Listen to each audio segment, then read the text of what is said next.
Author's Playhouse.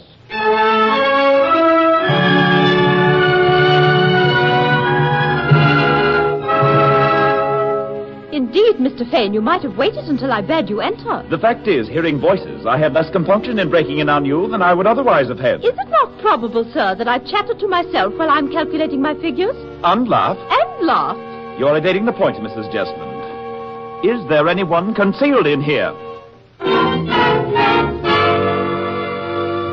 Well, was someone concealed there, or did pretty Mrs. Jesmond chatter and laugh to herself while she calculated her figures?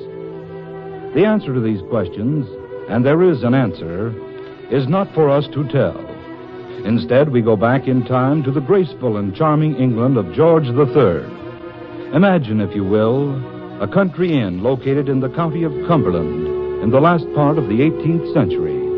As Author's Playhouse presents the late Sir Arthur Wing Panero's strange tale of The Widow of Wadsdale Head.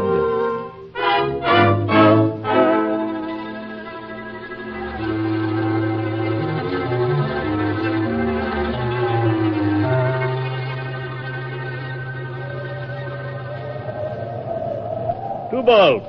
Yeah, more wine. Why, Sir John? Ned, my dear fellow, you don't drink. Come, drink up.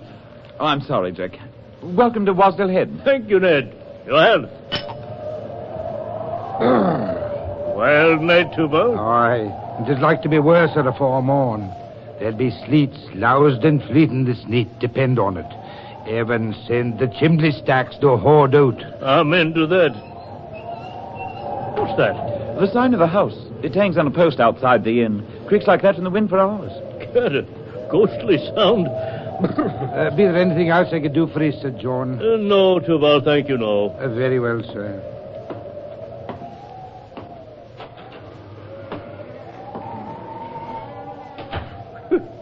At last.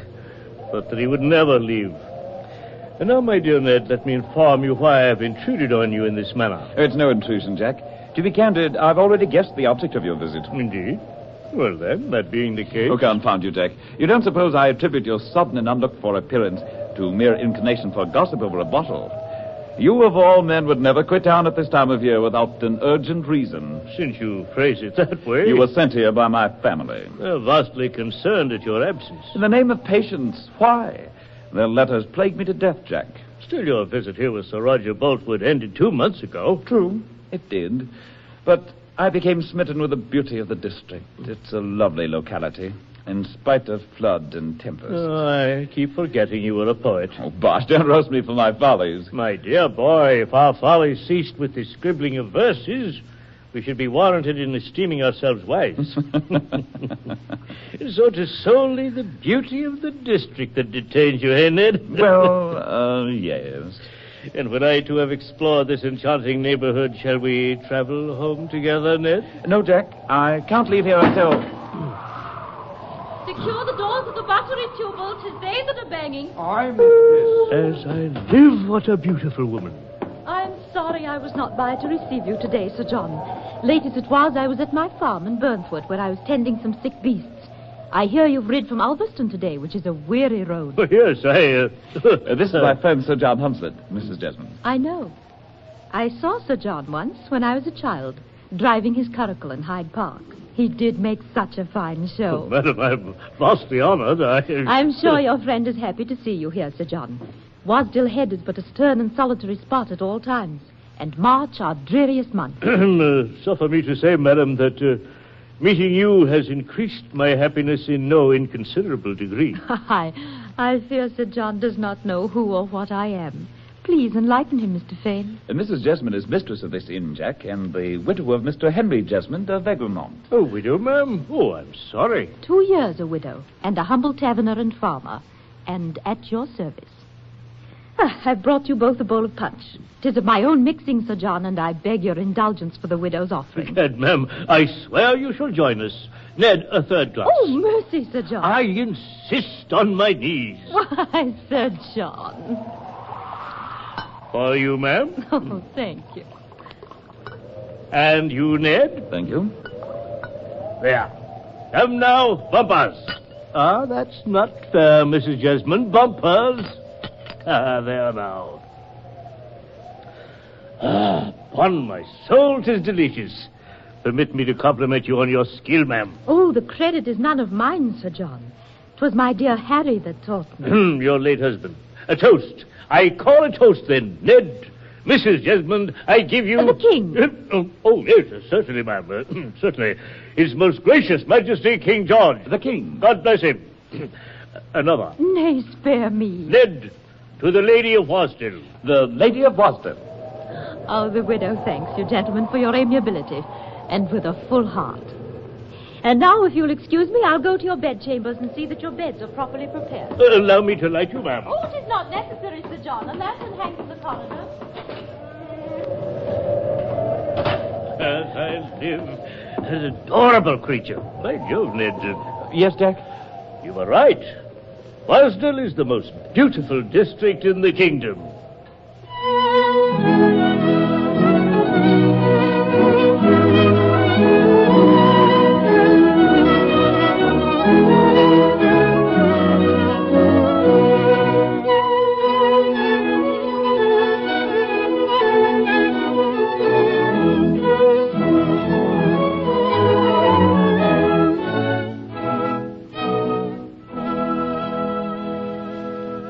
Ned, she's charming, a divinity prodigious.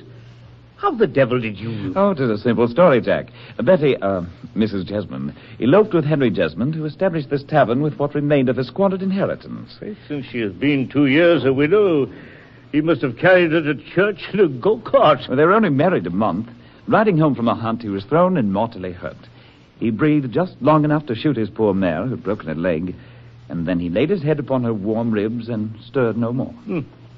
Leaving this delicately bred young lady to brew punch and till the soil for her subsistence. And that's the wonder of it. Her aptitude is amazing. Not a farmer in Cumberland can match her knowledge of crops and cattle.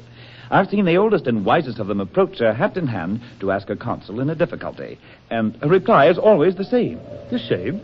Come back to me, she will say, as soon as you please after Friday, and you shall have my advice. Friday?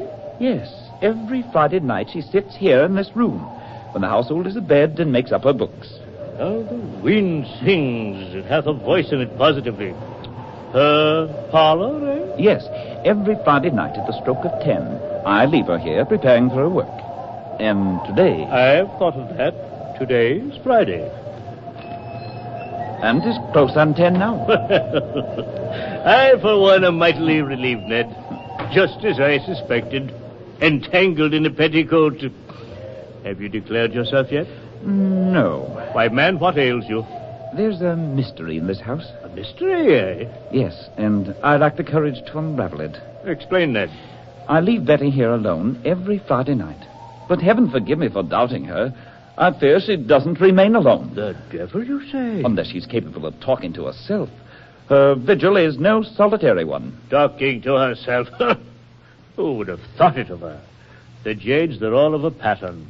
Talking to herself? Boy, when do... During my second week here, I had retired when suddenly I remembered that I had left a letter in here on the desk.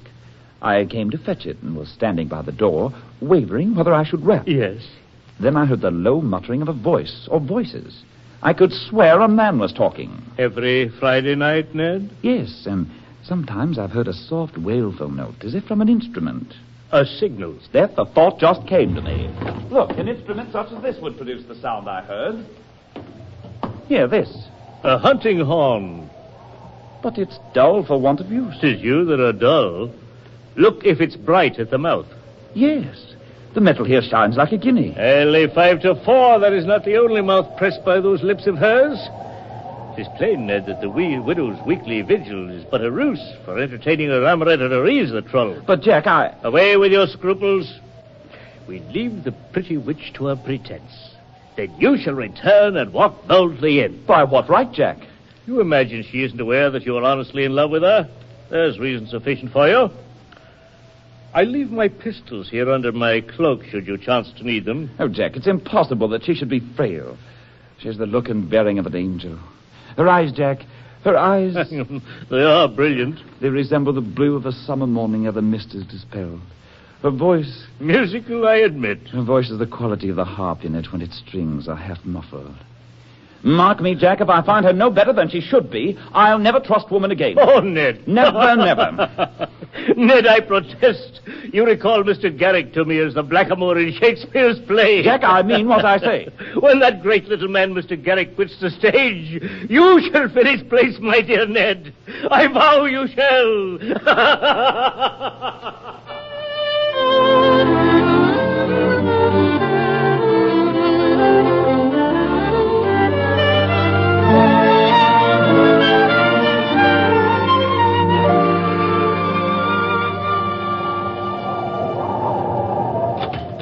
Quiet, Ned. Here she comes. Make sure the shutters are tight, Tubal. Aye, mistress. It is way past 10 o'clock. You've told Sir John, Mr. Fane? He has indeed. And to say the truth, I shall not be sorry to find myself in a soft bed and between a pair of sweet-smelling sheets at an earlier hour than is customable with me. Oh, you must dream you're in London, Sir John, card-playing with some choice cronies. Nay, ma'am, my dream shall be of a far more interesting sort, I promise you. Good night, Sir John. Good night, Mr. Fane. Good night. Come along, Ned. Good night, ma'am.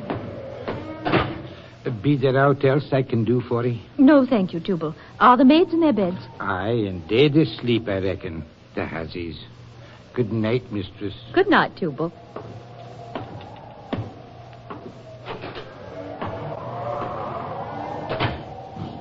At last, everyone in bed. Thought they'd never retire. And now, dear hell, come to me.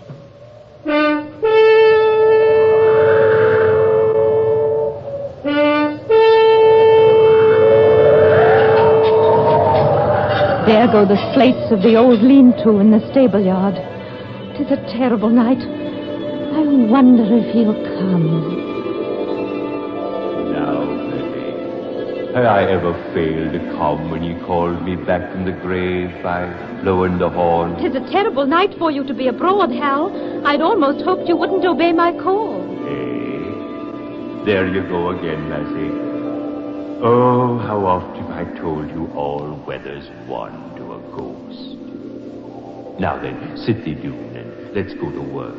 And harkye, if these winds continue to blow, thou'dst best clear the ewe flock off the fells into the lowlands. D'ye hear? I hear, my dear Hal. Is there aught else amiss here or at the farm? 4 of the shorthorn bullocks at Burnswood are lame from Kybe. What am I to do for 'em? Kybe? What?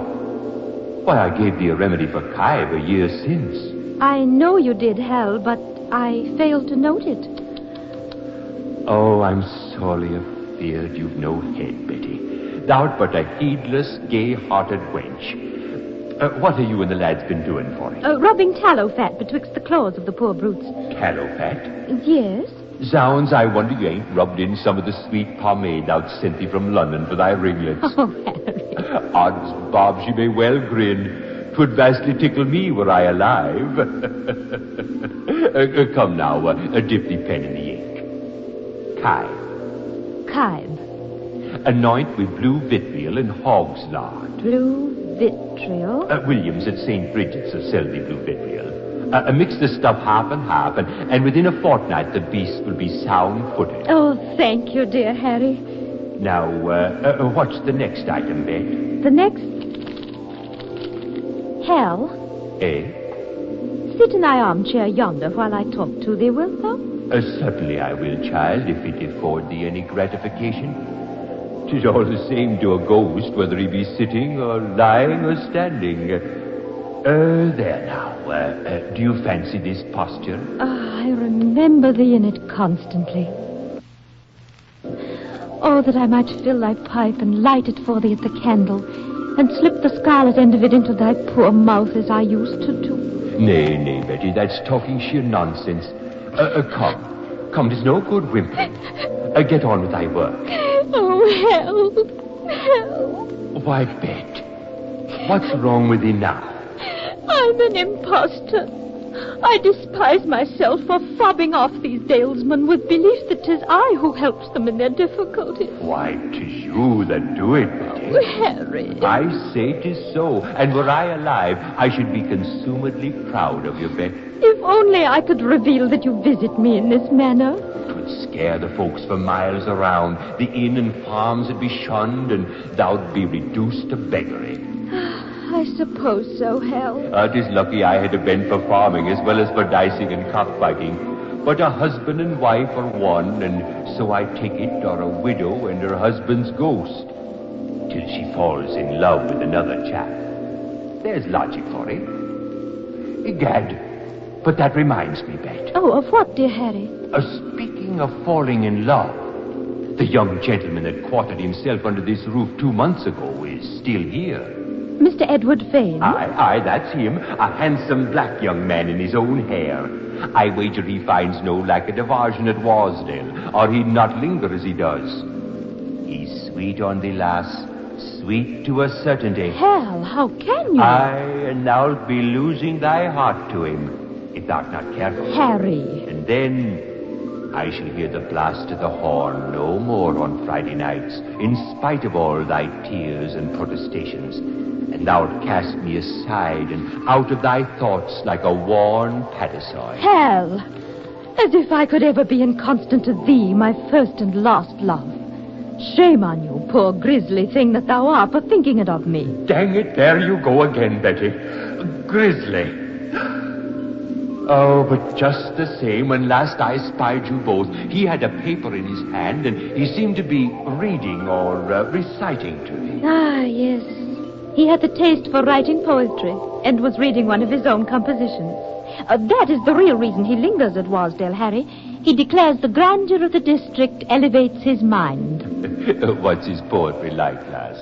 I warrant 'tis all love and dove and that sort of muck. Oh, nay, 'tis somewhat better than muck. Eh? The piece he was reading, how was that styled? To Aminta, a lady dwelling in the country. Ah, a lady dwelling in the country. 'Tis thee, of course. Hell, there are hundreds of ladies that dwell in the country. And he'd bear thee off to London, would he, to the haunts of men? Why, Harry! I've a question to ask thee concerning the crooked field below Buckbarrow. Harry! Oh, Hal, who could that be? Who's there? 'Tis I. Forgive me, madam. Indeed, Mr. Fane, you might have waited till I bade you enter. The fact is, hearing voices, I had less compunction in breaking in on you than I should otherwise have had. Voices? Yes, the sounds of laughing and talking. I see. Is it not probable, sir, that I chatter to myself while I'm calculating my figures? And laugh? And laugh. You're evading the point, Mrs. Jesmond.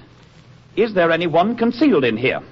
Concealed? Nay, then he must have left the room as I entered it. Mr. Fane, do you realize... I swear I heard more than one voice, and that a man's. By heaven, you are deceiving me. Deceiving you? Oh, what am I to you, or you to me, that I should deceive you, or enlighten you, on any matter that does not concern your abode at my inn, so that your bed is clean, your food wholesome, and my charges fair, and you acquit them promptly? What obligations, pray, are we under to each other? I love you. Love me, sir? Yes. I've loved you from the first moment I saw you, and on the day I came to this inn and checked my bridle at the porch, you stood with your hands resting on my horse's shoulder, and your eyes drooped before mine. I've loved you from that moment. Loved me? Well, I've often been struck with the idea that you were exceedingly well disposed toward me, but... Well disposed? But until now, you've never spoken a word of love to me. You are full of courage tonight, at any rate. I must admit to a display of jealousy. Mrs. Jesmond, Betty, I set out for London tomorrow, carrying with me recollections that will remain with me until death. Recollections of the hours we've spent together in this room. Hours of bliss before I mistrusted thee. Hours of anguish when I endured the torments of the damned. I ask you only to remember that I would have crowned you with my honor and esteem, adored you and defended you, and given you my heart to lean upon. But after tonight, after hearing those voices... Edward! It is true, then, that you love me. Oh, my dear, I have been false and unworthy as you accused me. But 'tis my secret visitor that I'm false to, and not to thee, my dearest Ned. No. What can I do? Don't put me from thee for this once. I have known of thy love for me from the beginning. And, oh, heaven pardon me, my dear, I have loved that thou shouldst love me. Betty, my love, my dearest. I love you, Ned. And as you ride away tomorrow, glance up at my window before you leave. That I shall not do. Now, where is this visitor? Edward, pistols, why? They are Sir John's. He left them here lest I should encounter the wretch that hath obtained such pernicious influence over thee. Oh, Edward, listen to me. Where is he hid? No bullet can harm him. 'Twould but whistle through him and strike the wall. Are you out of your senses? Am I? Thou shalt see. Unhook that horn from the wall and bring it to me. The signal? Yes, the signal. Here, let me have it, Ned.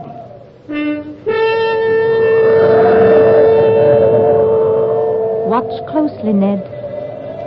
Merciful powers.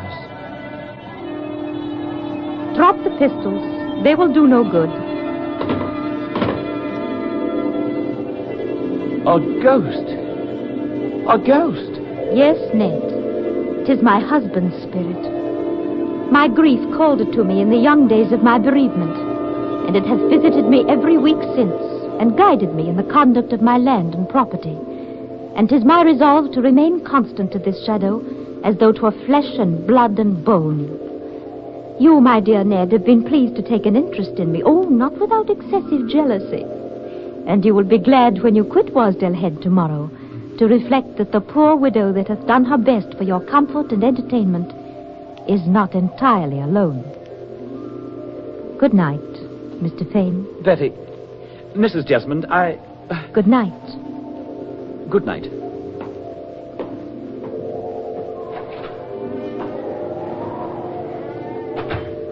Hal, I hope thou'rt not angry. 'Twas Mr. Fane that interrupted us, but he may be trusted. Thank heaven he leaves tomorrow. Now, let me see. What was it I was about to ask thee? Yes, the crooked field by Why, how dim you are, Harry. Dim? Egad, but I should think so. Thou knowest that I owe this ghostly existence of mine only to thy love for me. I marvel after witnessing what hath passed betwixt you and Mr. Fane, that thou canst discern me at all, Betty. Witnessing? Aye. Did he imagine I was out of eye and earshot? But you disappeared when he burst in. I faded out, Betty, but I've been with thee the whole while. Oh, Hal. Nay, lass, no tears. I should be making the fuss, and but George, I would too, but that thou hast diminished me to such a degree that I am scarce capable of it.